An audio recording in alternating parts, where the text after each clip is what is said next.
Hello, what's your name? Florencia. Florencia. I was wondering if you've seen the last episode of Dragon Ball Super. I have not. You haven't? Why not? I don't know what that is. What? She doesn't know what that is. Do you know what that is? Have you seen the last episode of Dragon Ball Super?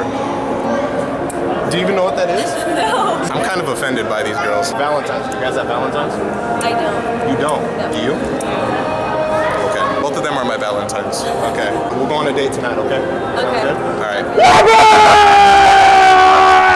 What's up, everybody? I've had so many comments of people saying like, oh, your Wuaah BAAMMM is weak. Where's your Wuaah BAAMMM at? There's the Wuaah BAAMMM! That was like Super Saiyan. That was like false Super Saiyan. I could get to Super Saiyan 3, but I'm gonna stick with false Super Saiyan right there. What's up, everybody? Today I'm going to be reviewing episode 31 of Dragon Ball Super, and this episode was much better than last episode because last episode was kind of bad. This episode was good. Last episode, as you guys know, they just like showed flashbacks of like 2 episodes ago. I don't know what happened. Before I go on, respect the shirt, respect it. Usually with every Dragon Ball Super review, I like to be in a different location. I've been a little cheap with it lately.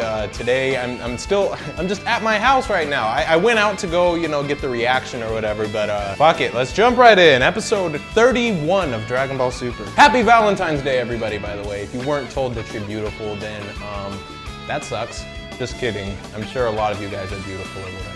All right, so let's jump right in. We start out with Jaco on his ship. Jaco's just kind of, you know, whatever. He's on his way to go meet up with Bulma. And then on his little screen thing that he has in his ship, he gets a message, I'm guessing from the Galactic Patrol, about a wanted criminal named Gekkeman. I know, it sounds like a Pokemon, right? Like, oh, this is a Gekkeman. Like, he's not a Pokemon, but, you know, he's a frog. He looks like he used to be in Frieza's army. He looks like the same guy that's on Frieza's army that we saw in the Resurrection F arc. So Jaco is sad that he has to go see Bulma on his day off, pretty much. Like, his one day off, I guess it was ruined. So to make himself feel better, he decides to destroy this meteor thing that's in space with him. So he's like, WAAMMMM! And then he shoots it, and then it's destroyed. And then it turns out that that thing was like some sort of monument, some sort of space monument that he destroyed. And then he starts, you know, he's worried because he just destroyed this thing, and then he blames it on the Gekkeman, fuck it, that frog motherfucker. We cut to Earth. Jaco gets to Earth, and then Jaco mentions a little fun lore building or world building. Apparently the Galactic Patrol only patrols the Milky Way. I guess galactic means that specific galaxy. They only have jurisdiction over the Milky Way, and this is the first time they reference Milky Way, so I guess now we have more concise information about where the Z Fighters are, but I mean, we already knew Earth was in the Milky Way, so I don't even know why I brought up that point, but I guess I already brought up that point, so I guess I'm just gonna keep talking. I don't know why I'm still talking right now, but it sounds pretty fun if I talk fast. I'll stop. The reason he brought that up in the first place is because apparently he wouldn't know how to get to the center of the universe due to the fact that it's out of his jurisdiction, so he wouldn't go any farther than that. Then Bulma tries to get all flirty with Jaco, and she's like, you know, please, like pushing on his cheek. And then Jaco, like the savage that he is, pretty much tells Bulma that she's too old for him. You know, Bulma, she reacted not very well. She decides to punch the fuck out of Jaco, so she's WAAMMMM! Jaco gets WAAMMM'd. Then Jaco mentions Zuno, who is a being who knows everything, that they should go find to figure out more about the Super Dragon Balls. So Bulma and Jaco get on their ship, and then they decide, hey, we're gonna go find Zuno or whatever. And it was pretty funny because Vegeta actually had like a little husbandy moment where he gets somewhat jealous, I guess. He tells Jaco, he's like, hey, don't fucking try anything with Bulma. Jaco's like, me and her? What? And then Bulma didn't like the way he reacted, I guess, and he gets WAAMMM'd again. So Bulma and Jaco take off, they leave. Right after they leave, Goku says something about Bulma and just like her personality or whatever. And then Vegeta actually has a interesting statement where he says that it's one of these two things. It's either, he says, Saiyan women have strong character or something, and that's why he's drawn to Bulma, pretty much. Or he said Saiyans, like, you know, male Saiyans, are attracted to women with strong character, because I guess that's how Saiyan women are. It's one of those two. It definitely has something to do with that. And it explains a lot because, I mean, one, they're Saiyans, they're supposed to be these aggressive people, so I guess that's what attracts Vegeta to Bulma, and then Goku to Chi-Chi, and then Piccolo's just in the background like, oh, it all makes sense now, like, oh my god. So that was pretty funny. It was interesting stuff. I like when they add just like little things in there that we you know, just to understand a little bit more. We cut to space. Bulma and Jaco are just discussing about the Super Dragon Balls and Universe 6 stuff. Jaco has a flashback. He reminisces about Bulma being younger. Yes, it's Bulma. There was some comments and stuff. I even speculated before I watched the episode. Some people thought that it was Bra in the next episode, but it's not. We don't know where Bra is. Part of me thinks that they're just gonna write over the end of Z. And I would not mind if they did that, as long as they still incorporate Ood, but I guess we'll see. So they arrive to Zuno's planet, and it's like a fucking wooden box. It's the weirdest planet in the world. I mean, I have the image in the corner or whatever, but it's a really fucking weird planet. It's not even a planet, it's just a thing. They go up the staircase, and then they are approached by this small, little, egg-shaped Humpty Dumpty looking motherfucker. 3 other small-shaped Humpty Dumpty egg-looking motherfuckers show up too, and they surround him, and then they're like, no, you can't see Zuno.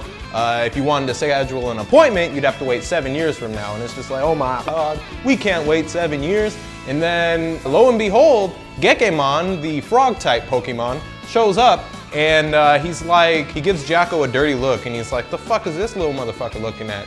And then he looks at Jaco's chest, and Jaco's obviously has the Galactic Patrol thing on his chest. Gekkeman knows he's wanted or whatever, so he starts to, you know, kind of lose his shit a little bit. He's like, oh, fuck, you know, maybe if I don't say anything, nothing will happen. And then Jaco's also has this little mental game where he's like, should I try to arrest him now? Whatever. And then Bulma actually realizes, she comes to her senses, she's like, okay, you know, Jaco, you tried, I appreciate your help. Looks like it's just not gonna work out. So she starts to walk away, and then you have the egg-shaped Humpty Dumpty looking motherfuckers with Gekkeman walking away. Jaco's just in the middle, like, oh fuck, what should I do, kind of thing. He's like, fuck it, you know, I'm gonna arrest this motherfucker, this fucking frog-type Pokemon. He calls out Gekkeman, the frog-type Pokemon. He's like, you know, I'm caught, or you know, and then he kind of loses it. So he grabs the Humpty Dumpty motherfucker, and then he puts a gun up to his head, and he's like, don't move. And then Jaco starts aiming, and then Jaco actually has a pretty cool moment. He dashes up, and then he gives the frog-type Pokemon the works. We're calling him that. Call him that in the comment section below. Caption your own nickname for Gekkeman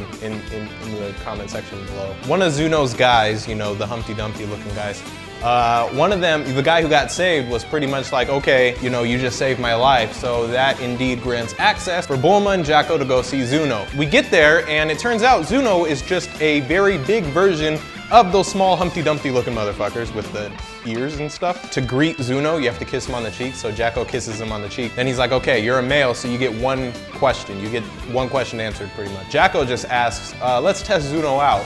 So he asks Zuno what Bulma's bra size is. Zuno says it's like 84.5 centimeters or something, or 83 centimeters. Why the fuck you lying? Why you always lying? Oh my God. He also mentions that they've fallen off in the last few years. They used to be in 87 centimeters, but since she's gotten older, they've kind of gone away a little bit, or sagging. Stop fucking lying. It's so good to see stuff like this, just because it reminds you of Dragon Ball. Like, not Dragon Ball Z, Dragon Ball. Like, you get that perfect blend. Like, Dragon Ball was more comedy than action. Dragon Ball Z is more action than comedy. Dragon Ball Super is like a good balance between both of them, and I've learned to really respect that and love that about Dragon Ball Super, because it's a perfect blend between the previous 2 series. Bulma gets 3 questions because she's a woman, and she actually fucks up the first question, and she's like, oh fuck, you know, I just wasted one. Then she uses the second one. She asks about the Super Dragon Balls. Zuno pretty much tells Bulma that they were made by the dragon god Zaraman. In the subtitles it said Zaraman, but I've always heard Zarama, so Zaraman, whatever. I have a feeling, before I go on, I have a feeling that they're gonna not copy GT, because I know they're not copying GT, at least, you know, word for word, but you know how Omega was like an incarnation of the Dragon Balls, and you know, he was the final villain. I wouldn't be surprised if after this Universe 6 tournament, a lot of people have speculated that, you know, Universe 6 isn't just gonna be the tournament, it's gonna be a tournament, then some shit's gonna happen. I wouldn't be surprised if we see some sort of appearance by Zarama at some point. I don't know, that'd be kind of cool. I know it's kind of similar to the Omega Shenron Shadow Dragon thing, but they've mentioned this, the god of the Dragon Balls, and the series is called Dragon Ball, so I don't think there'd be any better, you know, capitalization for a final villain than like the fucking creator of the Dragon Balls himself. And I think that'd be really cool. But anyways, he tells them about the Dragon Balls, about like their size, their perfect spheres, blah, blah, blah, who they were made by. They came around in year 41 or something like that, age 41. He also mentions that there's 7 between both universes. So there's not 7 in Universe 6 and 7 in Universe 7. There's 7 between both of the universes. And they only grant 1 wish. Bulma wastes the third question also on clarity because it was almost like a rebuttal of what she just asked, but she wants to clarify, and then she accidentally asks some stupid shit, and then wastes the third question, and then she gets all, you know, desperate. She really wants to know the question, but it's too late.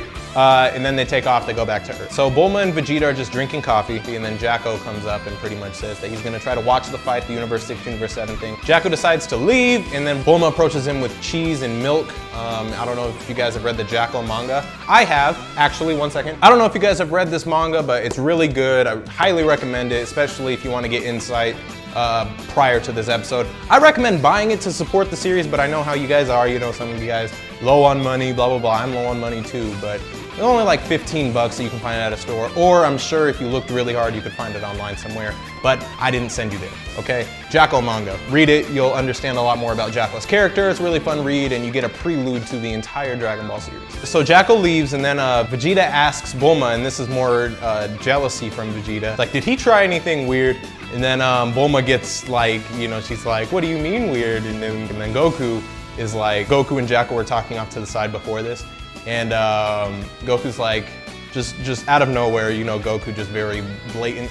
Jaco said that your boobs have fallen off, and then she screams at Jaco as Jaco's flying away. All right, that's pretty much it for episode 31. Episode 32, oh my God. Episode 32 looks spectacular. I mean, not in terms of fight scenes. All right, let's just talk about it. We see, finally, in the preview, it shows Goku and Vegeta, they're training, and then also, bigger news, it shows all the Universe 6 warriors. We see Hit, we see Kabe, we see Botamo, we see Frost, we see the big robot motherfucker who I forgot his name, the Iron Giant ripoff motherfucker. We see all of them, and then we see the Kais from Universe 6 and 7 chilling, and we see Beerus and Champa, Vados, Whis, all of them, oh my God. This next episode, I'm very excited for. I can't wait for next episode, all right? I'm pretty excited. This episode was cool, you know, we got that lore building, but next episode looks phenomenal. All right, make sure, if you haven't already, hit the like button. I would greatly appreciate it. I do my best to try to make the best Dragon Ball reviews on YouTube. I'm doing all I can just for you guys, so smack that like button. Comment below, I love comments. Guys, comment. Like, if you're thinking about commenting, just don't think about it, just comment. I don't care what you say. Follow me on social media, all that good stuff. I appreciate all of your love and support. I will see you guys on the next episode review.